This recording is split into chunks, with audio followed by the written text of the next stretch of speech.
Are we live? Yes, we are Yes. live. First time live on the Beef and Broccoli Show channel. Yes. Normally they see us on Doggy Diamonds TV, but now we on the Beef and Broccoli Show live for the audience, for the viewers. We got to build this. They got to get used to us being live on here, so they got to come over and fuck with us on this channel right here. Yes.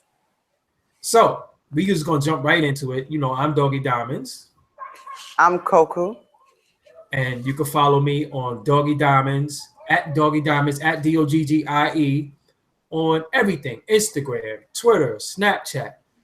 And for the people that might be looking at me, my eyes are open. Yes, my eyes are open. I just have low eyes.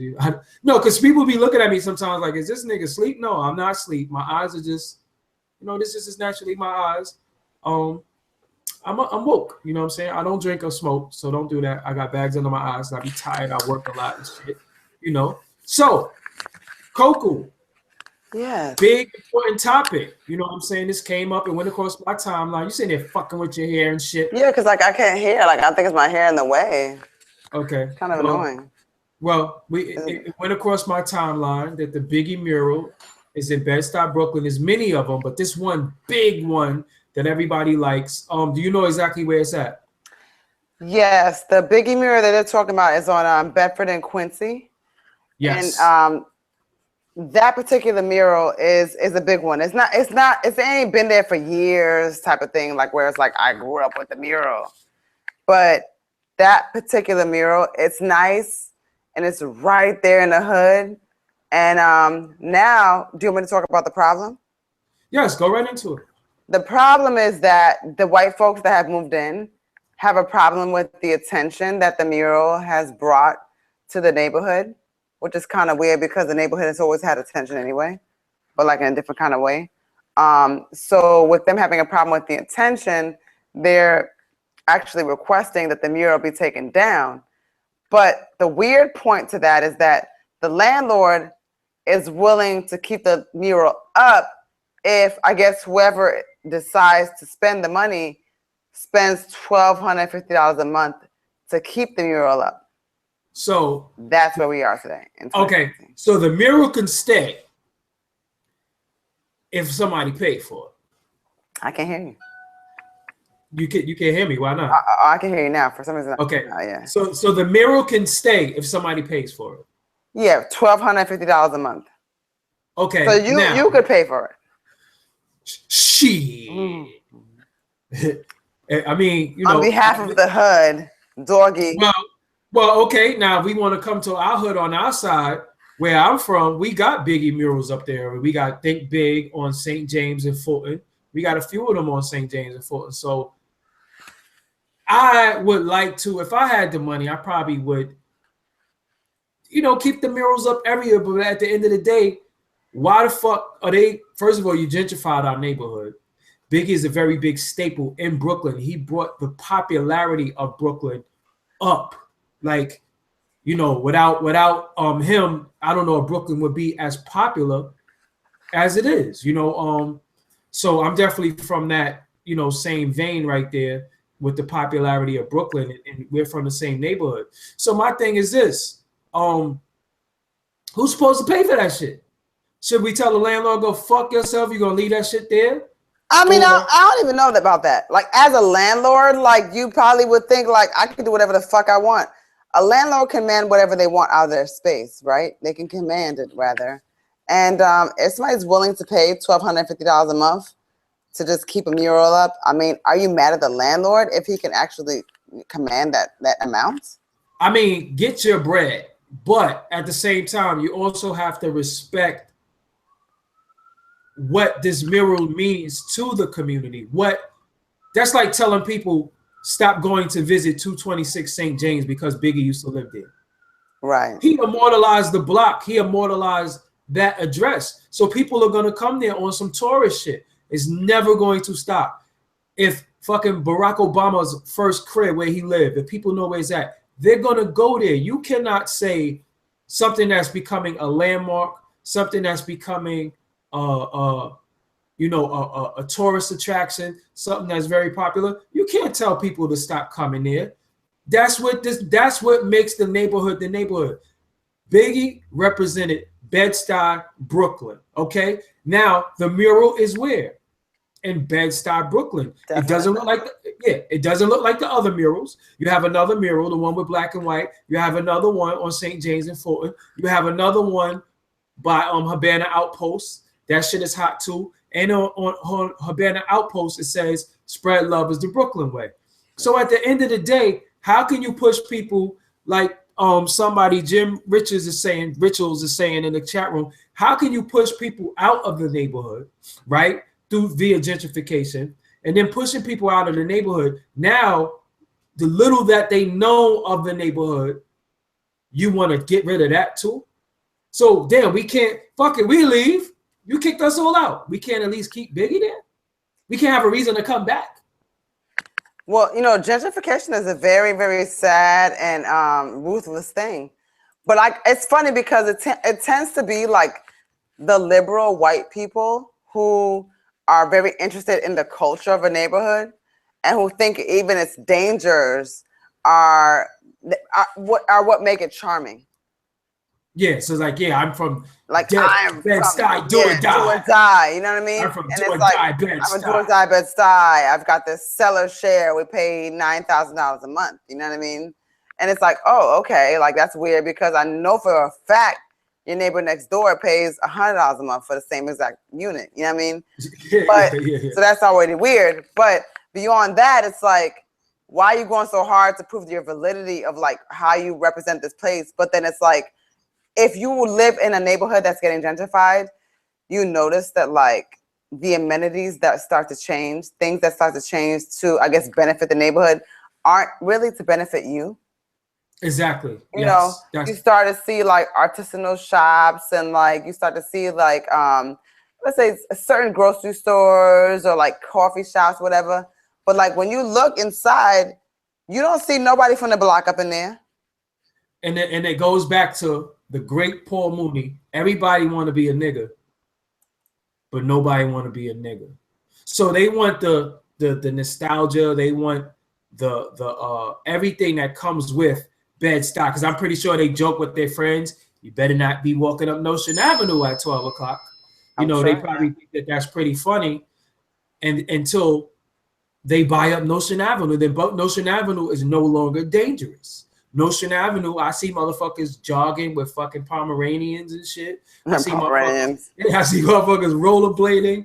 I see all types of shit. Notion Avenue that we knew is not the same Notion Avenue, and I'm also not angry at that because nobody wants to live anywhere dangerous. So no, we're like, not. I'm glad So we're that. not saying, yeah, we're not saying that. I don't want people to think that we love the danger. But my thing is, if the police presence can step up and certain things could change for them, why couldn't it change for us? Why couldn't they come to the same neighborhoods and police the neighborhood a little bit different without locking everybody up and shooting motherfuckers and beating the shit out of people? Because let's be honest, white people sit on their steps and drink their beers. You know what I'm saying? There are white people, and I'm not even being facetious. I'm not joking. I have seen white people on my block think it was neighborly to shoot dice, play spades, or play dominoes with hood niggas who I know for a fact I should not be palling around with. Yeah. So they're all part of the criminal element, if you ask me. Listen. No, listen though. Because when they want their pot, when they want their reefer, that's when you want the hood dude. That's when it's cool. Hey, man, you know where I can get a little pot from? This is what I'm saying. It's like they pick and choose when they want to be neighborly. No, it's unfortunate. So let's deal with the above topic that we're talking about. In your opinion, who should pay for the mural to stay up? If the guy wants his money and he has a right to get it, you know, who should pay for it? If the guy wants his money, I'm the type of person to be like, fuck you and your fucking money. Paint the shit white. You know what I'm saying? Like, I'm not paying you $12.50 a month. I'm just not doing that. Like, I think that's some old bullshit ass nigga shit. And like, really, he should just get jumped and shit. Just get kicked over Yeah, his that's like ass. like like break a few bones and shit, break a femur. Like, But we're not. yo, yeah, we're fuck not. a femur. Fuck a femur. You ever fell backwards and fell on your ass? Well, you got a big ass, so it probably never hurt you. But Yes, I've never felt that feeling. yeah, if you fell on your fucking ass bone, that shit hurts, right? So he need to get kicked right in his fucking ass bone for asking for that astronomical amount of money. That's fucking rent. $12.50 is rent. Okay, so $12.50. But with all the people that are in the industry who say they love Biggie, why don't some of them just buy the fucking building? Like, yo, you know what? Fuck you and your building. Somebody like a Diddy's a fucking billionaire. Everybody in their mother's drinking Ciroc. Everybody watches Revolt. Sean John is still in Macy's. Why don't you just take the fucking bread and say, you know what? For my best friend, my homie, my fallen comrade, what I'm going to do, I'm going to buy the fucking building and kick you the fuck out. And we're going to keep this mural up here and we're going to make this shit housing for battered women or something like that with a Biggie mural on the side. I fought a lot of people for that, but I mostly fought people that grew up in like the golden era of hip hop for that. Because for all this gangsta and hood nigga shit, and we was out here, selling rocks and shit, and we was on the corner, on the Ave, whatever.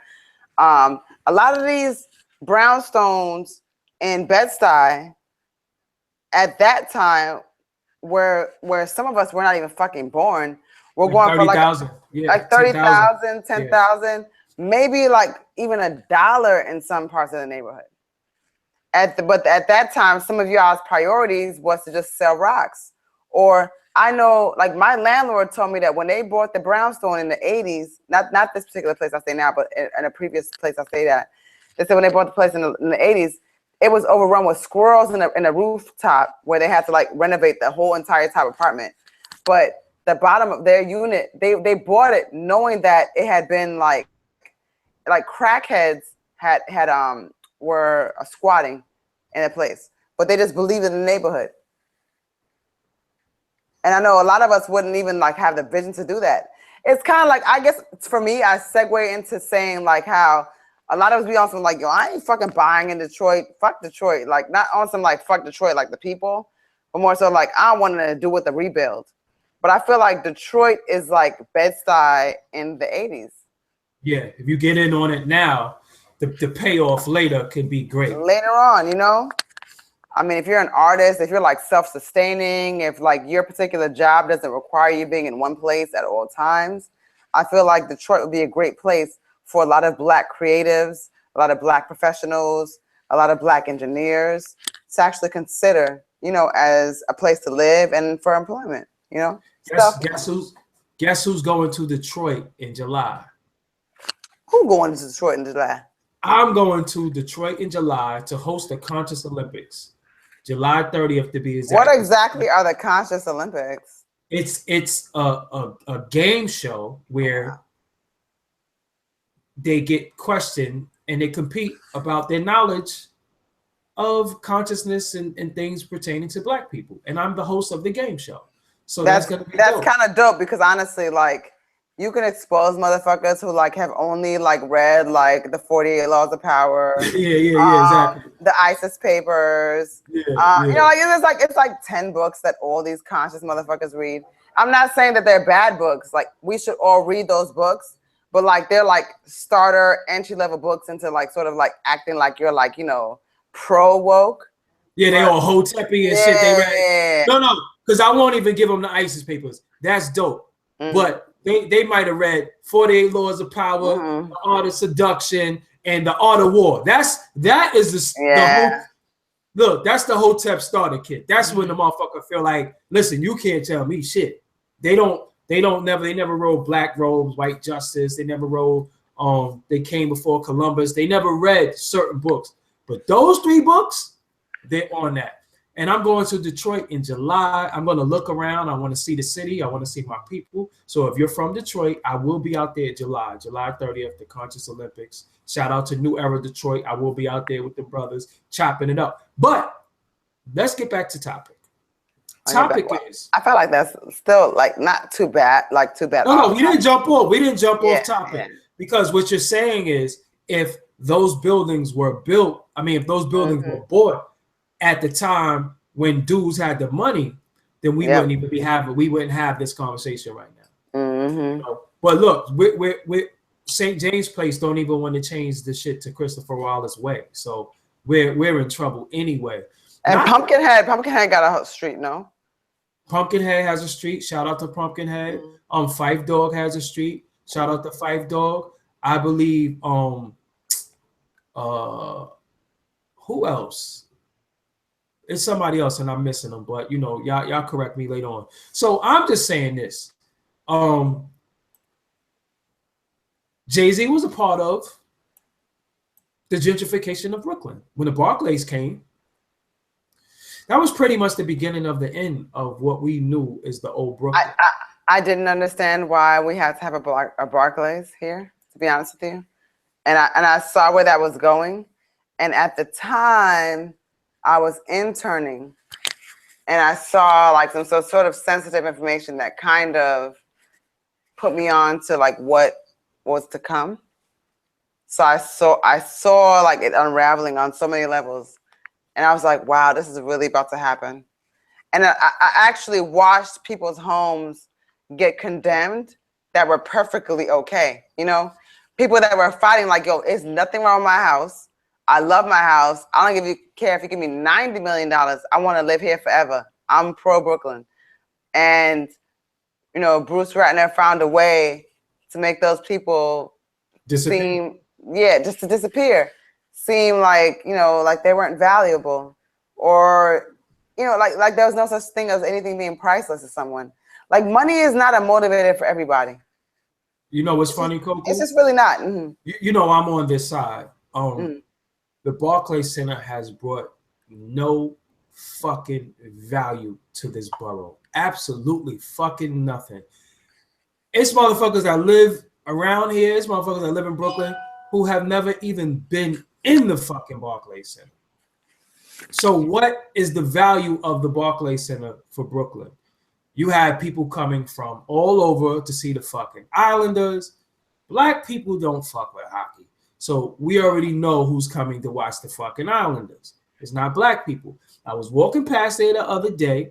Motherfuckers was in there watching fucking Barbra Streisand. Who the fuck do you think was watching Babs? It wasn't black people. Oh, the OG Babs go off Babs. How would this do? What did they say? Damn her.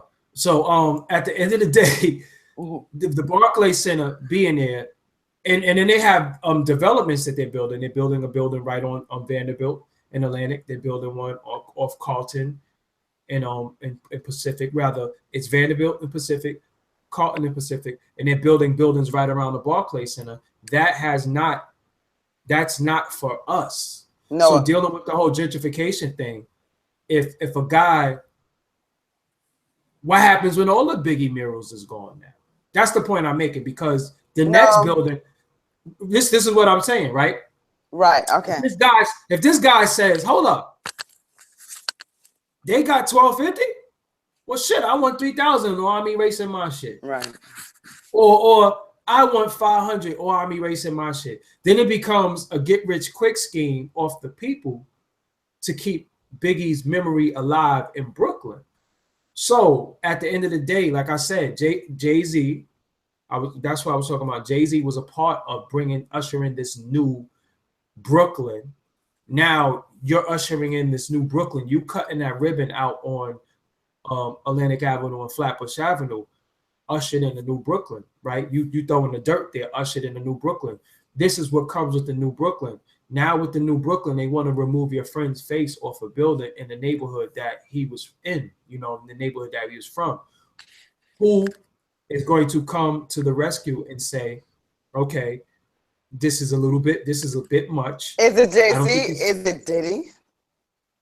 It should be a collective. Y'all motherfuckers do $625 a piece. Is that particular, because like we act like that particular corner, like it had to happen on Quincy and Bedford, it is, right? Yeah. My thing is like, The ODB mural is on what? Putnam and Franklin. There's there's another Biggie mural on like what's that? Bedford and like DeKalb, if I'm correct. Yeah, it's over there by the pizzeria. Right. I know It's over the pizzeria, but that's my favorite one. Yeah, it's over there by like the battle rap like hood lounge spot like that right there. Yeah. By Lafayette Gardens basically, like on the on the one side of it. But LG, shut up. But I still like to say like this particular mural, like don't give these like who put that up there? Like let's talk about the credentials of the author, of the artist too. And I don't even know. Like I'm like now I'm starting to investigate. Like I have just new questions. Yeah, who drew that? Who authorized that shit? Yeah, who authorized it? Because my thing is like that shit is kind of fairly recent. Yeah, that's the newer one. Yes. That's some new that one is some new shit. The ODB shit, I've seen the ODB shit get fucking vandalized. Niggas will repaint it over to make it look better. Yep. And then people started to respect it. I seen the shit on fucking DeKalb, like exactly like people just leave it alone. It's like you see the shit on what's his name on Myrtle that like used the fucking baby to fucking shield his body and got killed. Who you talking about? On Myrtle and Vanderbilt, I guess. You talking about Killer Ben? No. It has to be. Yeah, that's a Killer Ben mural. Yes, Killer Ben. Yes, I am talking about Killer Ben. I am. Oh, I don't know nothing about him shielding using a baby. It wasn't Killer Ben that did that. It was somebody that did it like that, like where they said that particular person, everybody loves him, but the reality is this person did this, and I think it was Killer Ben. And I don't want to now I'm starting to just say things and I don't want to be sensational, but I thought it was him that was the person that used a child as a shield. I mean, only person I knew that did that was fucking Nino Brown in New York City. But my understanding is that Nino Brown was a Killer Ben, like that was the Oh, word? Mm-hmm. I think you bugging because the motherfuckers are from Harlem. What you talking about? Killer Ben is from Brooklyn. All that shit is all put. Yeah. Killer Ben mural is there because Killer Ben was from Fort Greene, Brooklyn. He's from that neighborhood. So, but even that mural has been redone. That's the second Killer Ben mural, believe it or not. That's not. Well, that's what I'm saying. Like the Killer Ben, like you see, I could go up there and write like I love Johnny. Somebody would come back, within the 48 hours and like fix it and make sure that the shit is preserved. So it's not graffiti as such. It is still a monument, a mural, and it's to be respected. So the fact that people feel like this is a nuisance, it's like, yo, it's not my fault that your bitch ass moved to Bed-Stuy and decided to pay fucking $2 million for a brownstone, a brownstone where I literally have seen somebody get shot on that corner. Like I've literally seen that happen. That corner is about their life. Yeah, like I've literally seen that happen. I can recall like looking out my window and seeing my neighbor across the street getting shot while he was moving his car for alternate side parking. Wow. Like I swear to God, like I remember seeing that nigga. I remember that shit. I seen my other neighbor get shot. I seen like it was one year I literally saw 3 neighbors get shot and killed. And I am not like I'm trying to tell you guys, like of all people, I am not about that life at all. I'm not in it. I'm not of it. I don't even got a fucking mattress at the fucking door. I ain't got a key. I'm not part of the padlock. I ain't got a combination. But it's just certain aspects of living in the hood where like you just start to see certain shit. So it's just funny to me that like having these experiences, having lived in the hood, like a motherfucker can tell me with all those experiences that maybe the unit next door to me can sell for $3 million. Like that shit just makes me laugh. But why y'all believe that? Exactly. Like who the fuck put the value on the neighborhood? You know what I'm saying? Like y'all don't get to come and say, well, this is more valuable than this stuff. But this man has said, live from Bedford-Stuy, his son, the livest one. Listen, if he can't be immortalized in the neighborhood that he immortalized, what is it all worth anymore then? Should we all just make a fucking mass exodus out of Brooklyn and just say, fuck y'all? I mean, it was theirs anyway in the first place. Then you have white flight. Right. The property value goes down. And then they say, they're building on this new shit. Manhattan is a thing of the past. If you go downtown Brooklyn, you see all these tall buildings. It looks like a baby Manhattan right now. Maybe we should just go back to Brooklyn. They're building all these new developments, all these new condos. They're building buildings where it's not even 3 bedrooms. It's not even meant for you to have a fucking family. It's like a fucking studio, a 1 bedroom and a 2 bedroom. If you have children, it's just not enough room for your children. So I've been saying they're building all these fucking buildings. Who the fuck is supposed to live there? Remember, I keep always saying that shit to you. Who the fuck is supposed to live in all these buildings? Well, to be honest with you, like, I have friends that live in those buildings, and when you go in some of those buildings, a lot of them are actually vacant. That's what I'm saying. Like, I know someone, I definitely know someone, I won't name any names. I know someone that definitely lives in like one of those like sort of upper crust buildings, high rise, fancy buildings. And they got a 2-bedroom apartment. That nigga's paying $4,500 a month. No fucking way in hell. This was what I'm saying. That's mortgage in many places. You know what I'm saying? Way more than mortgage. You can get a mortgage in fucking St. Louis for like $1,000 for that. I guess like that's what I'm saying. So my thing is, that's what I'm saying. Like, are they trying to price everybody out the fucking neighborhood? But at the end of the day, what I'm saying is this though: should the mirror be paid for? Should the mirror be paid for, or should they just say fuck it, take it down? What do you think? I think at this point that I would be like, fuck you. Take the fucking mural down. We will remember Biggie in lyrics and in fucking thought. Because there's no goddamn way in the world I'm paying that landlord $1,250 for that bullshit ass proposal. It's a brilliant idea, because the fact that anybody could even conceptualize paying $1,250 a month for a fucking mural. You know what somebody told me on Twitter? It's assholic and interesting. Somebody told me on Twitter, I don't know it's true. I would have to research, and if somebody can verify verify it for me, do that. Somebody said T.I. is willing to pay to keep it up. Oh, please. I don't know. But see, why does T.I., somebody from fucking Atlanta, Georgia, gotta pay for a Brooklynites mural to be up in Brooklyn? Who the fuck is popping in Brooklyn though? Think about it. It's not about who's popping in Brooklyn. It's about New York. Like I said, the 2 other motherfuckers that's billionaires were Biggie's friends, Jay-Z and fucking Diddy. They're fucking billionaires. Okay, you know what? I'll say this. And as the child of immigrants, I feel like I have to say this. There comes a point where, as the child of immigrants, with perceived success, or like a sort of like the golden, like sort of like children, or you're like the one that's like upheld or exalted, there comes a point where like, you're like, damn, what are y'all doing? No. So it's like, no. What I'm saying is this, and I know how it sounds, but it's like Biggie. I'm sorry, not Biggie. Biggie's dead. God bless his dead. But Diddy and Jay-Z can only do so much for all of us before it's like, what can y'all do for yourselves? And I don't mean that in some like Republican, like asshole kind of way, but it's more so like every time something needs to be fucking like, plugged, or something needs to be like scraped, or something needs to be paved, we can't call on the big guys. We have to have underlings or people, their constituents, people that report to them that we can call, that are of service, that are here to serve the community. We can't act like we have to have a direct line to the big boss. Okay, that's the problem that I have with people a lot of time. Okay, like we get so familiar. Look, okay, fuck us. Oh, Jay-Z don't have to do shit for me. Diddy don't have to do shit for me.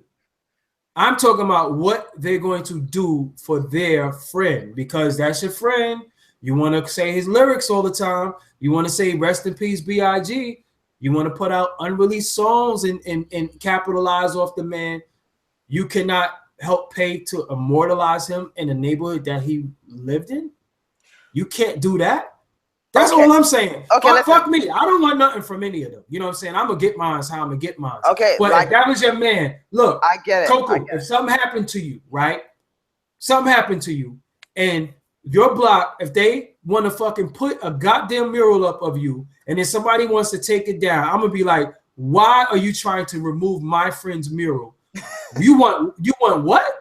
That much? So what you're saying? Take the fucking money. So what you're saying, okay, beyond everything else, what you're saying in front of the United States of America and the Czech Republic and Africa, the diaspora, and everywhere else, including Brazil, which has the largest concentrations of Africans outside of Africa itself, is that if a mural was put up of my likeness because I died, you would defend that if that mural was on Nostrand Avenue.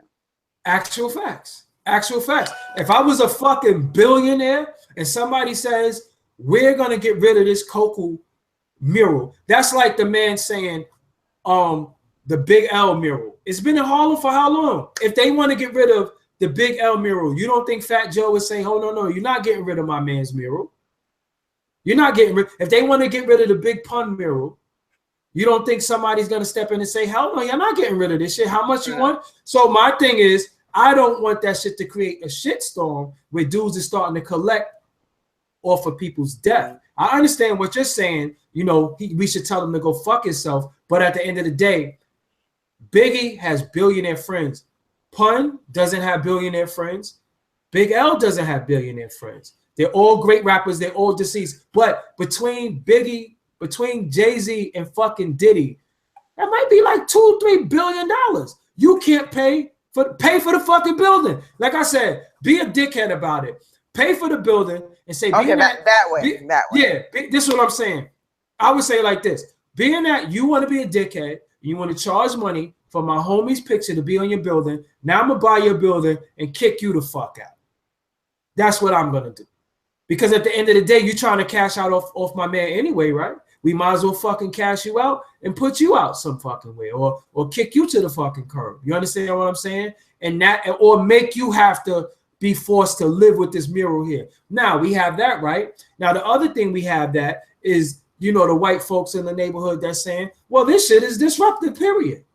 So how can you come to a neighborhood that you knew what this neighborhood represented? You knew what Bed-Stuy means. You know what it means, but now you don't want the shit that comes with Bed-Stuy. Like we talked about on the podcast, they're mad at the fucking cats in the bodegas and shit. They don't want the cats in the bodegas. They don't want motherfuckers turning on the fire hydrant.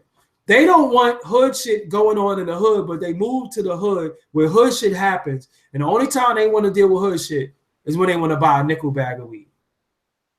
That's when the hood is cool. Or they want a fucking Lucy. Oh, they sell loose cigarettes, you know? Or they want to go and eat motherfucking dollar pizza and shit. So, you know, certain shit about the hood is okay, opposed to everything that comes with the hood. And I just think that's fucked up. Coco, you kind of dropped out. I don't know where the fuck you went, but we're not even going to stay on here that long anyway. Coco, you went out and you came back. I don't know what happened. What happened? I don't know what happened. I was trying. Your computer has AIDS. Your computer has AIDS. Yeah, so that's what it says. You joined in twice too and shit. So let's close this out. What do you do? So the end result is just take it down. Hold on a second. Cancel. No, I'm not saying take it down. I'm just saying that if it's taken down, we can't necessarily who put it up. That's what I want. Yeah. That's really what I want to know. Before I say anything, I want to know who the fuck drew that shit. Who put it up, and in what sentiment did they put it up? Why did they choose that block? What do they know about that block? I mean, all of us know about that block. If you're really from here, you know about that block. But it's like, what does that person know? What did they hear, so to speak? I'm not saying you could be from like fucking Peoria and you could still have a better understanding of how to interpret Biggie and, you know, put him on the mural than a person that lived here, you know? So my question would be like, who put it up? So let's take it from there. All right, so let's investigate who put the shit up. We hold them responsible. and kick their fucking ass. So at the end of the day, I think. Well, I'm not saying kick the nigga ass who put the fucking mural up. Maybe they didn't know. I don't think they were like had any ill intentions per se. Well, they had to have an agreement. You can't just go paint on somebody's fucking building without them saying it's okay, right? You understand what I'm saying? Now you're acting as if graffiti doesn't even exist. There's even such thing as artful graffiti. Motherfuckers like even Basquiat, we're out there like. Okay, now look. I don't understand art. Let's be realistic. That shit would be like $50,000. I don't know. Coco, let's be realistic. Yeah, That's not a fucking mural that took one day to put up. The owner and the landlord of the building was very mindful that they were painting a fucking mural on his building, and he had the fucking okay. Facts. But they might not even understand who they're putting up. I can give them that. They might have been like, oh, we're putting this guy. It's like a rap guy. Who the fuck don't know who Biggie is?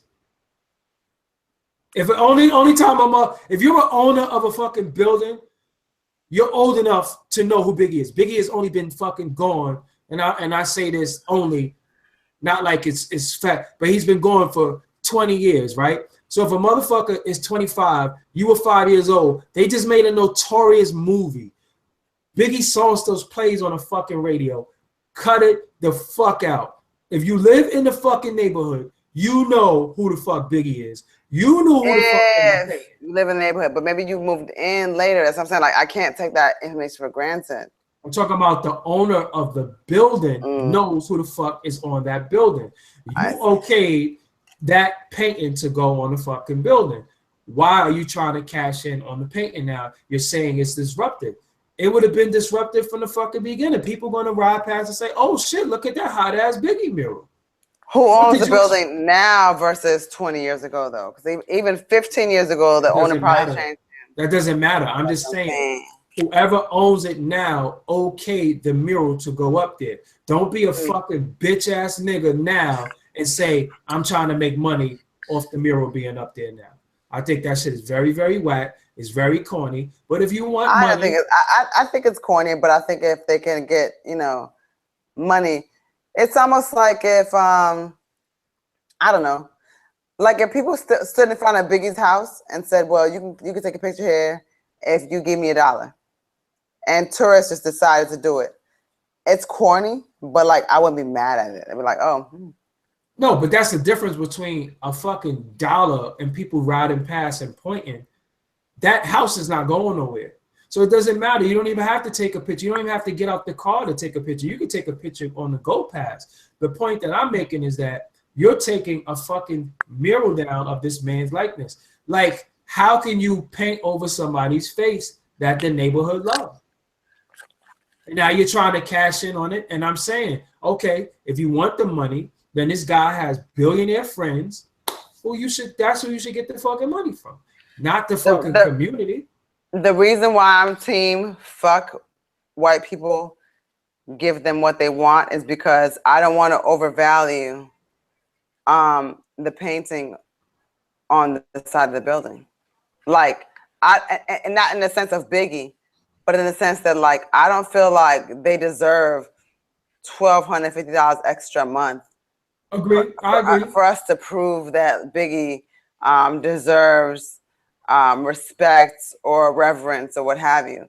So there's absolutely no situation or no way they can, like, present it where I'd pay the $1,250. However, even in saying that, I think it's unfortunate that the white people that live around there want the wall, want the mural covered. But I feel like, okay, I would actually almost even concede, have the mural covered, but I would give them $19.99 Bed-Stuy. What the fuck are you talking about? I just got lost. I would give them that block in particular.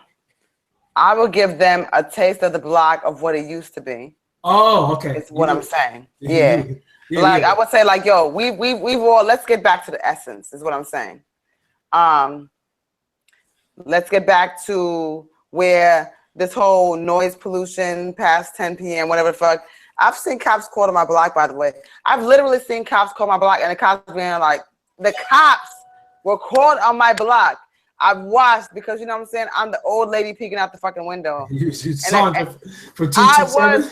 I was the old lady from 227 looking up like ooh, and the cops were like, because the cops didn't give a fuck about the white people. Like yo, y'all keep calling us, but this is the block that this happens on. Like we just like people do this. Like you're calling us because people are playing loud music. Where's the fucking crime? Like I've literally seen cops be like, so call me when something really happens. Okay, Yeah. thanks, lady. Bye. Like, and so it's like, oh wow, they're almost like on our side. All right, so I guess we could close it out with I say Biggie's billionaire friends should buy the building and say. I agree with that too. I think that in the sense that I wish that they would have had the wherewithal and the foresight to have done that shit mad fucking early. And maybe they did, and I'm like just not saying they're all super brilliant. But if I were a friend of Biggie, I would have brought something in like, you know, Alias Coke's Foundation. You know what I'm saying? And bought all the property in like Fort Greene, and Clinton Hills, and Bed-Stuy, and no one would have been any the wiser. And they wouldn't even have known. I would have made it like affordable mixed-use housing, like just low key, and I would have forced this situation to like not happen here. That's the point I'm making. The guy I would have done it like that, but I wouldn't have did it under my own name. I wouldn't want accolades. I'm gonna close on this. I'm gonna close on this note. The guy, rest in peace, Biggie, has billionaire friends. One of his billionaire friends in particular are part of ushering in the new Brooklyn, the gentrification of Brooklyn. Due to you ushering in new Brooklyn, the gentrification of Brooklyn, now they want your friend's mural taken down off of a neighborhood and out of a neighborhood that he came from. Thank you. So now, being that you ushered in the new Brooklyn and you cashed out and you got money from it via the Barclays, why don't you fix the problem that you helped start? I'm Doggy Diamonds. You could catch me on at Doggy Diamonds on everything, DOGGIEDIAMONDS. Coco, give them your shit. I'm at Coco Puff. You can catch me at Coco Puff on Twitter, Instagram, on Facebook. I am Coco TV. I do want to say that anybody regarding the Brooklyn crisis and things that are going on, especially if you're like, you know, sort of like a young white urban professional, you are not necessarily part of the problem. You are the problem. You have been the problem, and you need to own that. Crazy. All right, so yeah, we out of here. Make sure you subscribe. The Beef and Broccoli Show. Make sure you click the bell. We're also on SoundCloud, iTunes, and Google Play. The Beef and Broccoli Show.